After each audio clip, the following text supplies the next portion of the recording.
की सामाजिक व्यवस्था, सांस्कृतिक व्यवस्था, शैक्षणिक व्यवस्था और पारिवारिक व्यवस्था को खत्म कर दो, वो देश अपने आप खत्म हो जाएगा। अब यही षड्यंत्र चल रहा है। कैसे चल रहा है? 3 स्टेज पे काम होता है। 25 वर्ष तक की बच्चियों को बिगाड़ने का काम बॉलीवुड अपने टीवी सीरियल के माध्यम से करता है।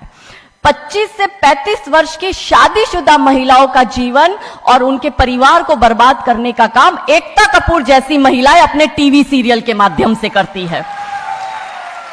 और जो नौकरी करती हुई बहन बेटियां महिलाएं हैं, जो कि वर्किंग विमेन हैं, उनका दिमाग खराब करने का काम ये ओटीटी प्लेटफॉर्म्स अपने वेब सीरीज के माध्यम से करता है। कैसे करता है, मैं संक्षिप्त में एक एक उदाहरण देकर आपके समक्ष रखूंगी। और बहुत जरूरी है कि जब हम तो एक साधारण व्यक्ति है, हम संसारिक जीवन में रहते हैं, लेकिन यहां पर जो उपस्थित हमारे संतगण है, महंतगण है, इनके बहुत बड़ा फॉलोअर्स ग्रुप रहता है, बहुत से लोग आते हैं, बहुत सी महिलाएं